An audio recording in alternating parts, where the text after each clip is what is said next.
মিথ্যা মামলা সাজিয়েছ তোমরা, পড়িয়া খাকি উর্দি, সমস্ত হিসেব লিখছেন যিনি, নাম তার নওশাদ সিদ্দিকী। বাড়ি তার হুগলি জেলা জাঙ্গিপাড়া থানা, কোনো কিছুকে ভয় পায় না, নিষেধ জানে না মানা। মিথ্যা কেসে বন্দি তুমি ওষ্ঠাগত পান, তুমি আসলে নয়নমণি ভাঙড়বাসীর জান। ফ্ল্যাশব্যাক।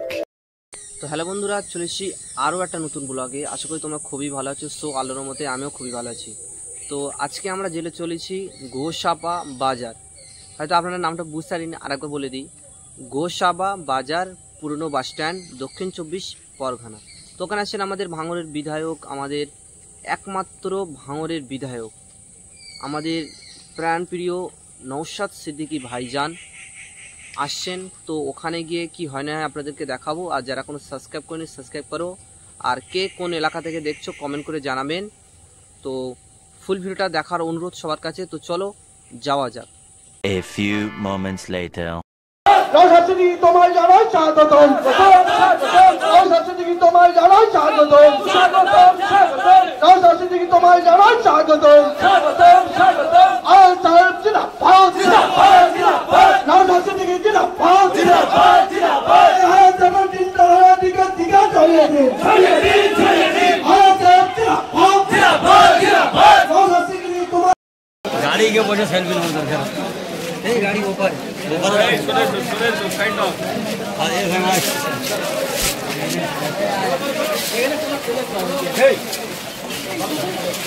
ये लीडर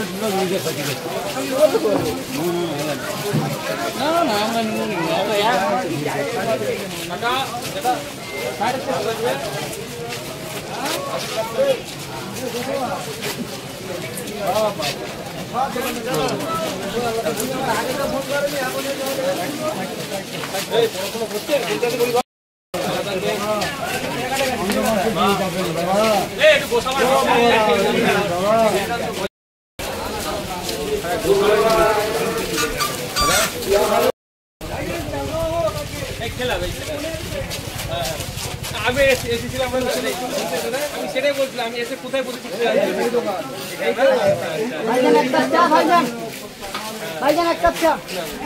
আমি সেটা জিজ্ঞাসা করছিলাম, আমি এসেছিলাম এখানে। ভালো থাকবেন।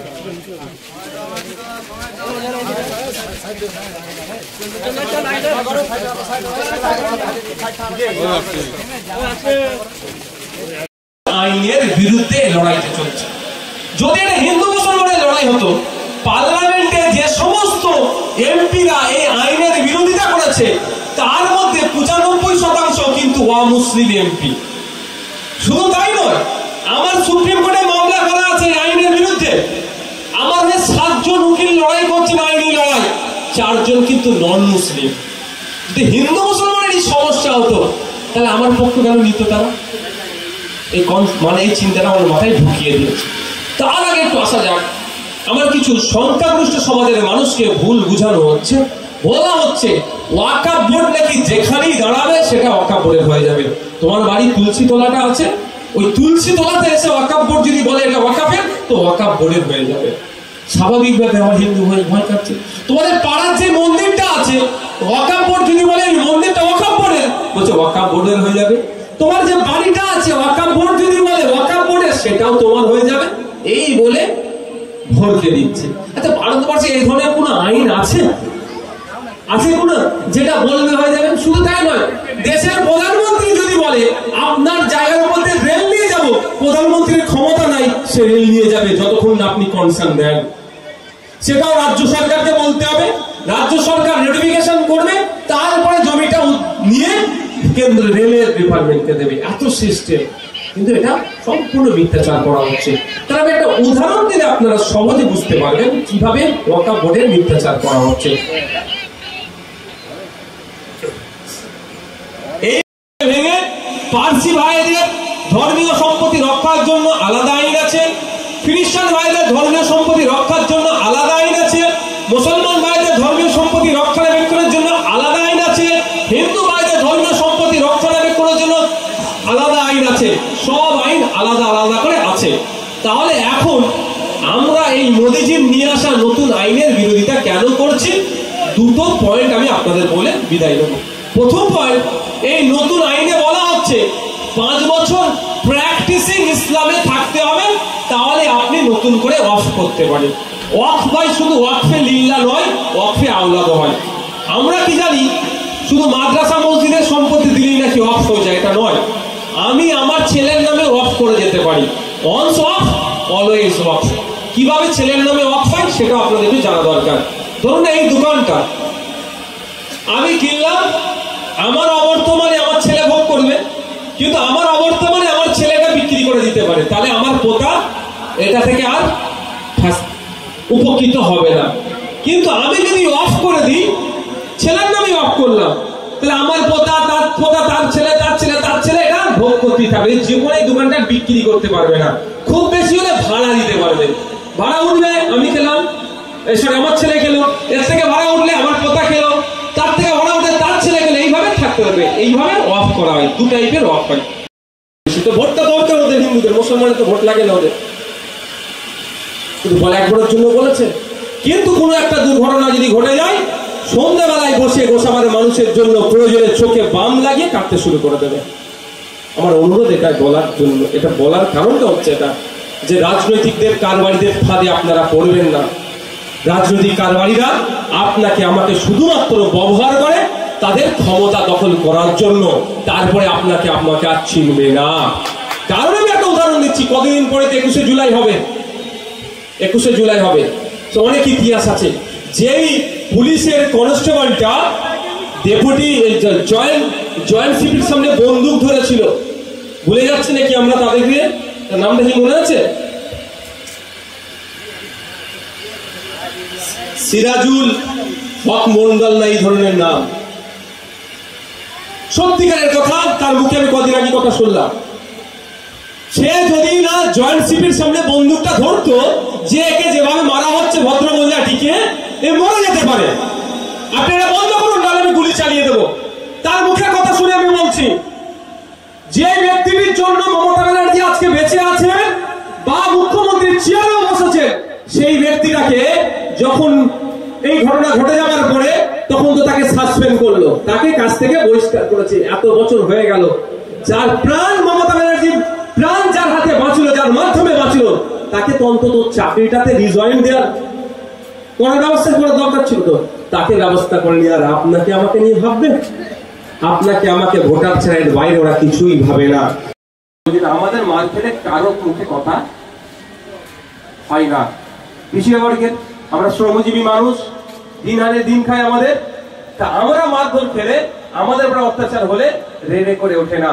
আর শহরের মানুষ যদি একটু চলতে গিয়ে পানিতে যদি একটুখানি পাটা ডুবে যায়, তাহলে কি করবে? সঙ্গে সঙ্গে বড় মিডিয়া হেডলাইন, দেখেছো বৃষ্টির পানিতে রাস্তা জ্যাম। আর এখানে হাজার হাজার বছর ধরে, বোঝানোর জন্য বলছি, মানুষ যে ক্ষতিগ্রস্ত হচ্ছে, বাঁধ ভেঙে চলে যাচ্ছে, ঝড়ে মানুষের বাড়ি চাল উড়ে যাচ্ছে, আবাস যোজনার বাড়িটা লুট হয়ে গেল, যে টাকা দিতে পারছে না সে বাড়ি পাচ্ছে না, আর যে টাকা দিচ্ছে তার পাকা বাড়ির পরেও সে বাড়ি পাচ্ছে।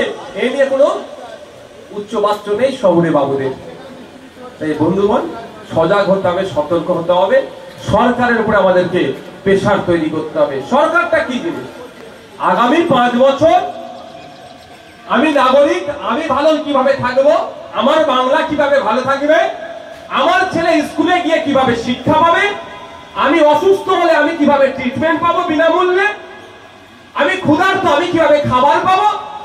এক কথাই যে পশ্চিমবাংলা আমাদের এই পরিবার ভালো থাকবে, তার জন্য আগামী 5 বছরের জন্য দায়িত্ব তুলে দেওয়া হয়। এটার নাম হচ্ছে সরকার। আর আমাদের মতো রাজনৈতিক কারবারি যারা চিটিংবাজি বেশি করে ফেলছি, আমরা এসে আপনাদের বলি, বাবা তোমাকে সোনার চামচে খাওয়াবো, কেউ বলে রূপোর চামচে খাওয়াবো, কেউ বলে ডায়মন্ডের চামচে খাওয়াবো। আপনাদের মনের ওর মধ্যে যার কথাটা পছন্দ হয় তাকে সরকারে বসিয়ে দেয়। কিন্তু চামচ তো দূরের কথা, প্লাস্টিকের চামচও দেয় না। এত গল্প অনেক সময়, কেউ বলে সোনার চামচ, কেউ বলে রূপোর চামচ, কেউ বলে ডায়মন্ডের চামচে খাওয়াবো। ওই চামচ তো দূরের কথা, প্লাস্টিকের চামচও দেয় না। দোষ তো আমাদের স্বীকার করতে হবে আপনাদের ভোটারদের। যে সমস্ত সুন্দরবন লাগোয়া এলাকা আছে, সেই সমস্ত মানুষের জন্য আমি আওয়াজ তুলেছিলাম। ভাঙড়ের মানুষের সাথে সাথে এই সুন্দরবন প্রত্যন্ত গ্রামের মানুষের জন্য আমি আওয়াজ তুলেছি।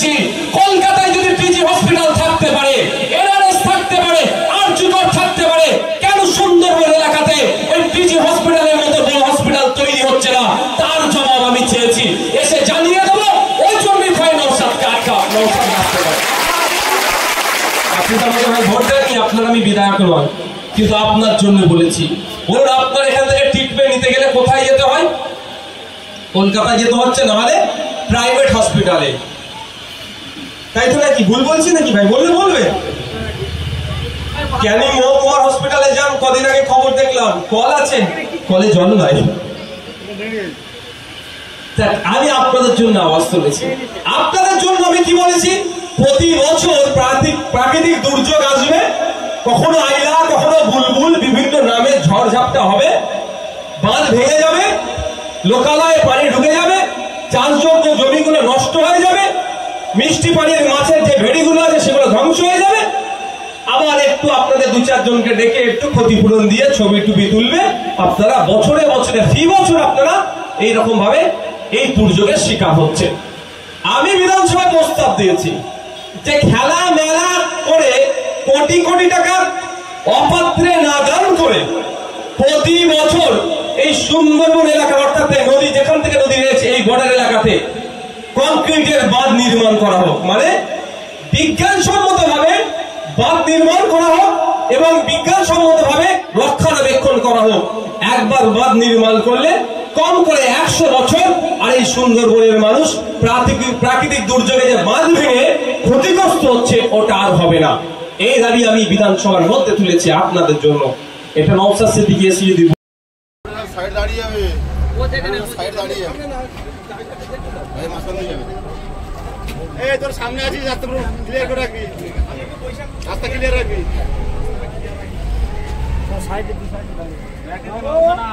ভাই যাও সামনে থেকে আগে আসো, সব ভলেন্টিয়ার আগে আসো।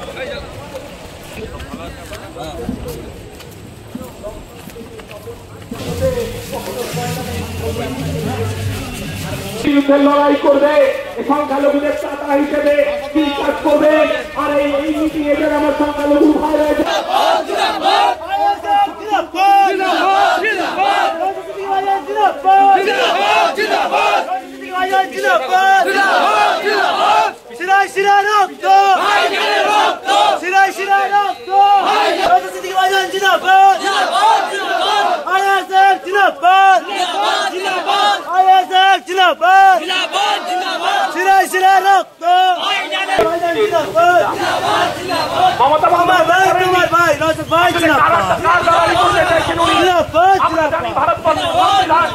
ভারতবর্ষ